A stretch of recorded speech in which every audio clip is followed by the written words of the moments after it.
Masih dari Pakuan, Bekasi, tanggal 22 Agustus 2025. Saya bertanya lagi kepada AI, seberapa besar dampak negatif tersebut? Korban unit link, ya, beberapa kerugian yang mungkin akan dipikul oleh industri asuransian. Bisakah kamu berikan dalam nominal ataupun kuantitas?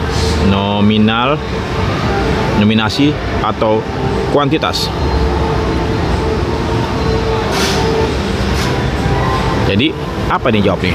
Ya, jawab ya, tanya ya. Jadi sebutkan. Pertanyaan ini masuk ke inti reputasi dan keberlanjutan industri. Kalau kita bicara kerugian akibat korban unit link, ada dua dimensi besar. Pertama, kerugian finansial langsung, dan kedua, kerugian non finansial, reputasi dan trust. Saya coba uraikan dengan pendekatan kuantitatif, meski angka pasti bisa berbeda tiap negara. Pertama, kerugian finansial langsung, premi hilang, lapse, dan surrender. Banyak korban unit link memilih lapse, berhenti membayar premi, atau surrender, menutup polis. Di Indonesia, kasus unit link pernah membuat puluhan ribu polis ditutup prematur.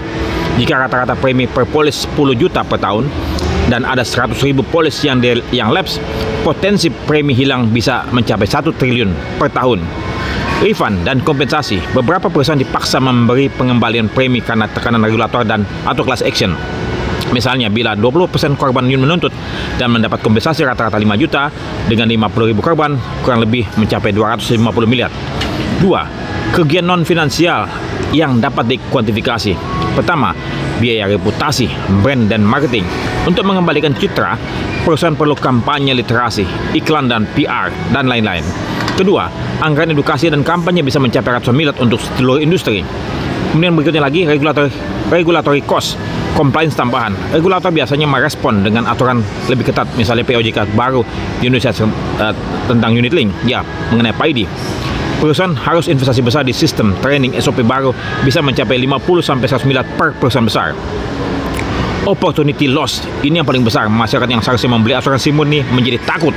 Misalnya, jika 1 juta calon nasabah menunda premi atau membeli asuransi premi rata-rata 5 juta per tahun, maka sekitar 5 triliun premi akan hilang.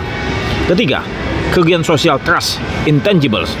Sulit dihitung, tapi dampaknya jauh. Insurance penetration stagnan, asuransi sulit tumbuh di pasar emerging seperti Indonesia. Cost of capital naik, investor menilai industri asuransi berisiko karena reputasinya sangat rendah ataupun sangat tinggi, dia punya risiko reputasinya. Efek domino, industri keuangan lain, bank, reksadana ikut terdampak karena kepercayaan masyarakat pada produk keuangan secara turun-temurun atau umum menurun, ya.